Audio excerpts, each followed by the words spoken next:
I've written over a dozen different corny intros to this video ever since Firaxis gave me a chance to review Civ 7, but after nearly 90 hours with the game and 1,000 with Civ 6, let's skip the fanfare and get straight into it.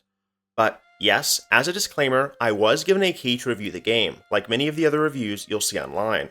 I also took the time to do a first impressions video, but I'm allowed to spoil anything now that the embargo is over with, so you've been warned. And unlike the impressions video, I'm not doing a deep dive into the core gameplay mechanics. I'll talk about everything that you should know, but I don't want this review to be an hours-long dissertation with respect for your time.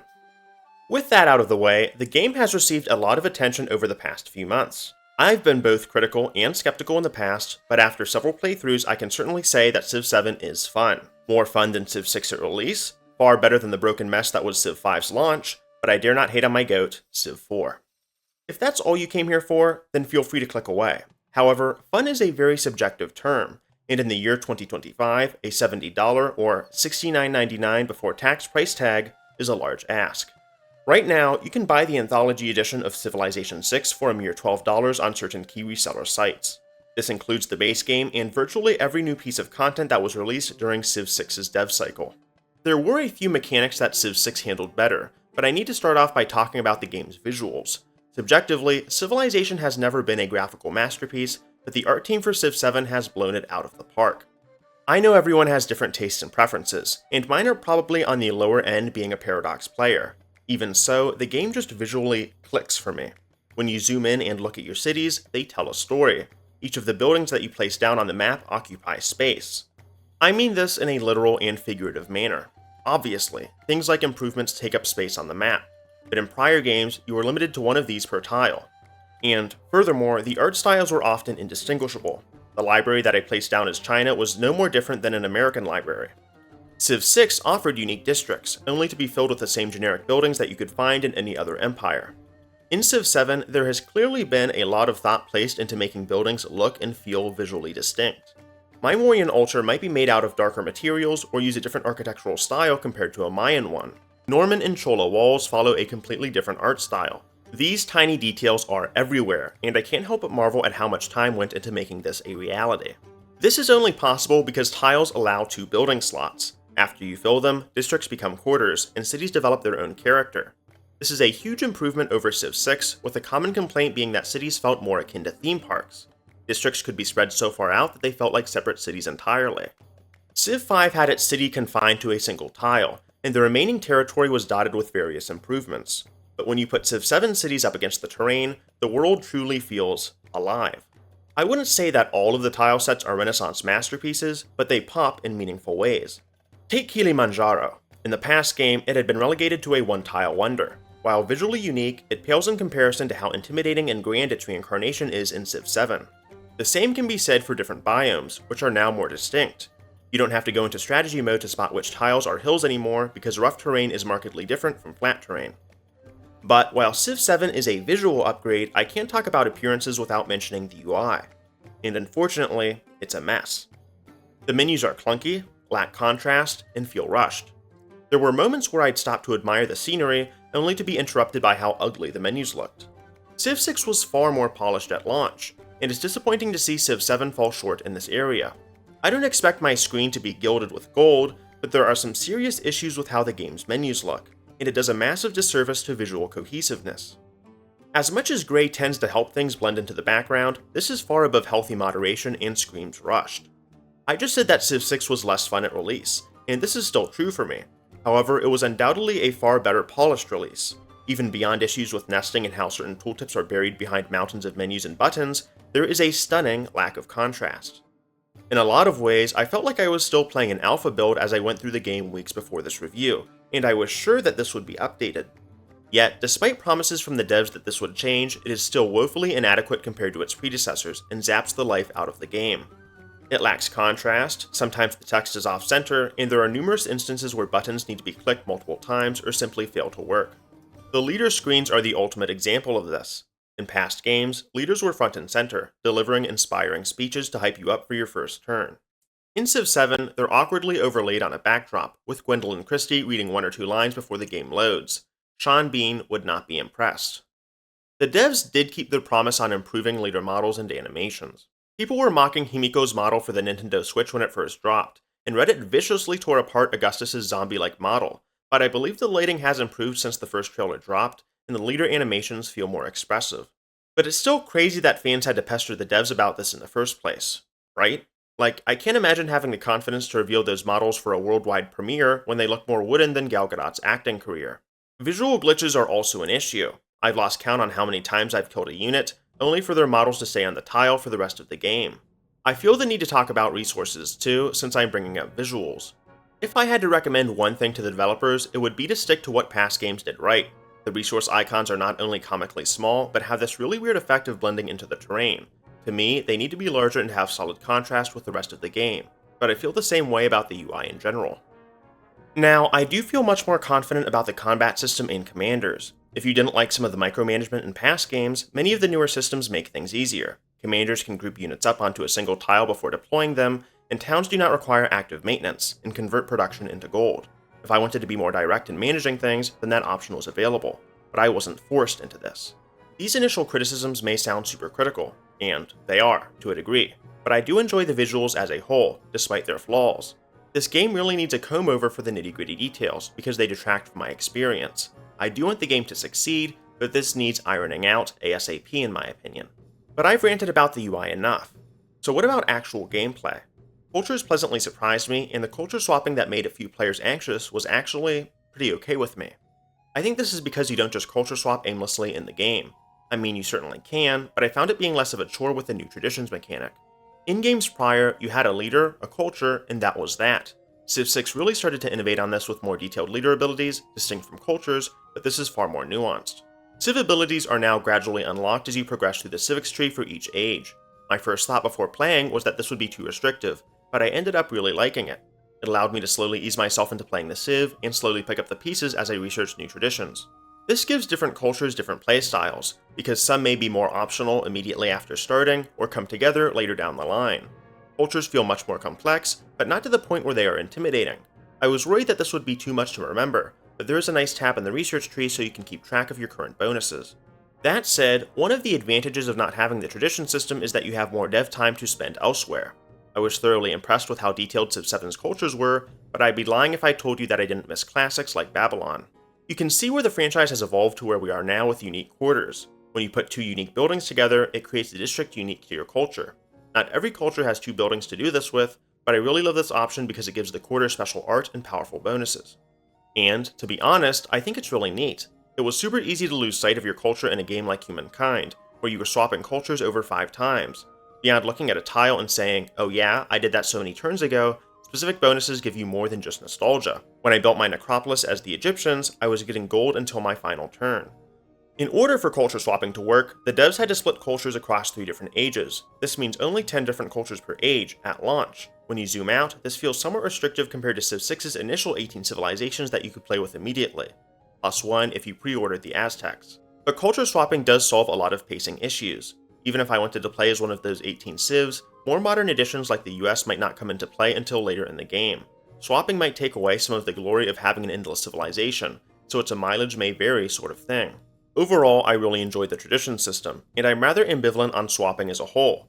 Something I'll reiterate in this video that I've received criticism in the past for, however, is my hatred for culture lock requirements. Basically, before you transition, there is a set list of requirements to play a culture if you haven't fulfilled them already. You can automatically do this by playing leaders or cultures that insta-unlock related civs, like the Normans and the French, but I'm just not a fan of it. I think it's partially due to how basic and arbitrary some of them are. For example, the Mongols require building 3 horse improvements. If I have wide open plains for most of my empire, but only came across 2 horse resources, I'm kind of screwed. Other requirements, like Hawaii, have very bizarre specifications about how large the landmass you settle on can be. So let me say this, I get the need for historical accuracy, but just add an option for me to toggle this off. There's a lot of instances with this game where it feels like an issue could easily be solved by having a toggle button, like Crises, but they just decided not to do it for authenticity purposes. I mean, how hard would it be just to allow players to play a culture until the modern age? Sure, they might have a whopping disadvantage, but I don't really think they care. They're going to install a mod that fixes it for them regardless, so just make it easier and add the option in the first place. It takes a lot away from the unique combinations that players may come up with otherwise, and it's like I have some creep breathing down my neck telling me to play with the pre-approved choices. If you don't like it, fine, but don't force your way of playing the game onto somebody else. Speaking of which, something that's going to piss a lot of players off are crises and age resets. I'll talk about my experience with crises first and then get to the resets, but to me, a lot of these mechanics that I'm talking about go back to this forced narrative. After you complete a certain amount of the age, I believe it is around 70%, you get a pop-up text informing you of a coming crisis. Right off the bat, I really liked this idea when it was first teased. I had a great time with Stellaris, another 4X space-themed game that uses them to shake up the map. And just like Stellaris, I agreed with the Civ devs that certain parts of the game needed mechanics to keep them interesting. At a certain point in the game, you know you're going to win. Oftentimes, this is far before you've hit the victory screen, and even before you know what victory you're going to pursue. Regrettably, this is just another idea where it sounds good in theory, but the execution is ultimately too poor. Let me give you an example. I'm playing a game as the Egyptians, and I look unbeatable. I have an amazing gold output and culture yields from my unique buildings, and my map placement and economy prevents the AI from mounting a serious offensive. But then, all of a sudden, rumors start circulating around my empire about a mysterious plague that kills anyone who catches it. Bodies start piling up, strange cults form promising a way to cure the sickness, and my empire seems like it's on the verge of collapse. And that's it. In reality, I just got a bunch of cool flavor text and pop-ups. None of that shit actually happened. A city or two might have become infected, but all that actually happened was that I got a green miasma effect on my urban districts and I couldn't build anything for a few turns. In another game, I was in a vicious, protracted war with Hatshepsut, my eternal rival. After spending dozens of turns fighting to the death in close-quartered combat, we saw barbarians appear out of thin air. Our units were fighting in distant battlefields, and our cities were ripe for the taking. But, yet again, the enemy tribes did nothing. They just sat there while I duked it out with Egypt and settled a peace treaty.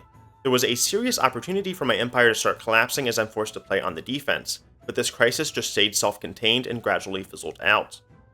It's ironic because the crisis is supposed to get gradually stronger as you near an age's end. The game incentivizes this with crisis policies, which you have to slot more of as time progresses. The policies are crisis specific, but honestly, they all suck.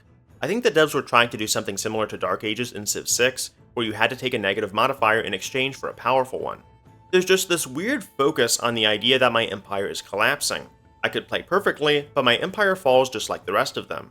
I would really welcome some changes to adjust crisis severity, or simply more time to develop them, because this is such a half-baked mechanic with so much promise. And a lot of these ideas feel reused. I can get the Plague Crisis in Antiquity, but there's a slightly different version of it in the Discovery Age. To put a band-aid on an open wound, the latter has things like unique physician units to give the player more agency, which begs the question, why didn't I have that in the first place earlier? Also, I know I'm going to get a lot of comments saying that I can just turn it off, but that's not the point. This is a genuinely cool concept. I like the idea of having a late-game challenge to shake things up. It's just a tragedy to see so much wasted potential when it could be truly great. When you factor in how quickly the progress meter for age completion creeps up on you, all of this culminates into a very frustrating experience. Once that meter reaches 100%, the crisis and all city-states disappear from the face of the earth, your policy cards are reset, all of the units you previously had get sent back to your city and swapped around, and your pre-existing diplomacy with the AI is nuked. People are going to really hate this feature, and I don't think I need a crystal ball to tell you that. For me, the most damning part of it is how quickly everything resets. I heard something from Boisteus, a Civ streamer, who recommended playing on longer turn times. It's funny how much this changes things, because I felt far less rushed to hit milestones for my victory conditions, and the gameplay experience was just that smoother. You'll know a crisis is coming and there is only so much time left before things are set back to zero. Civ 7 feels more stressful to me. I am 100% more engaged in the game, so the devs have achieved their primary objective, though. Despite this, it feels like my contributions are all for nothing because the resets are so punishing. Yes, by achieving specific victory milestones, you can spend points you've earned in previous ages to mitigate this, but it again brings into question the purpose of crises and resets in the first place. If I spend my points to remain stable, aren't most of my competitors worse off? To complicate this further, most interesting bonuses that I had to skip out on are just that, missed opportunities. So we're back to square one where we had a really interesting idea, but it is hindered by arbitrary or underdeveloped mechanics that take away player agency. I did have a lot of fun with a few of the options during the age change. For example, I always change my capital, which doesn't cost anything and lets me live out the fantasy of reforging my empire and starting anew. You can do other things like getting techs early or keeping certain antiquity age buildings and reigning in a golden age.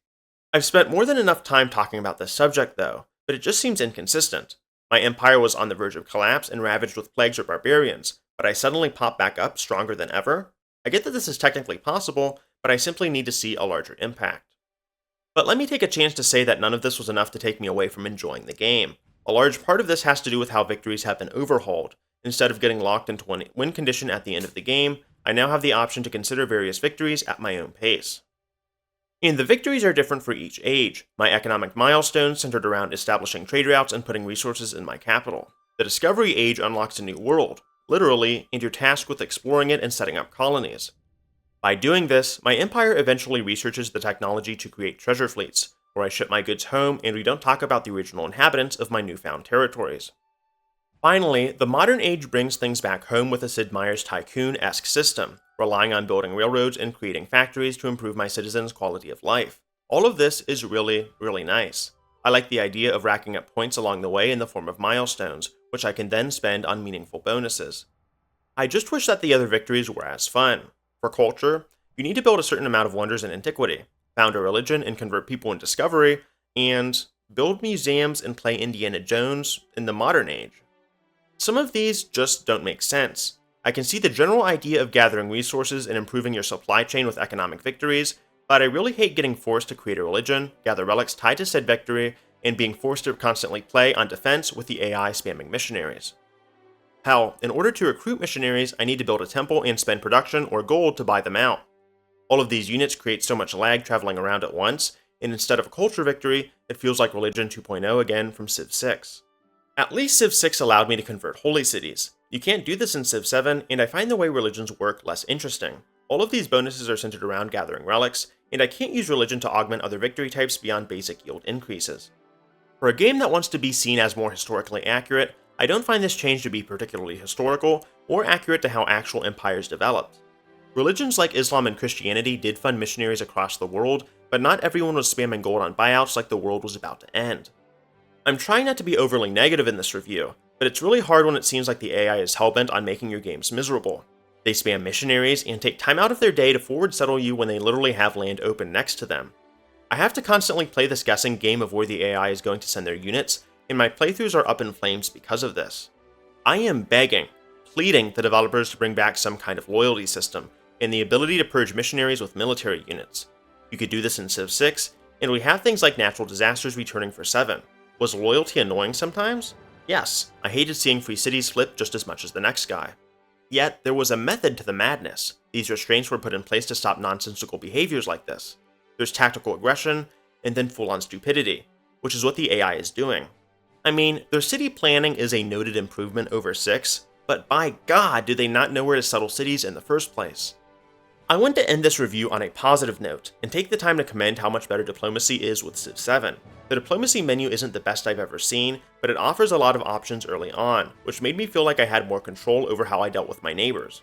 I can do things like collaborate on wonder building, increase happiness or culture generation, and, if I'm feeling devious, I could use espionage to steal technology.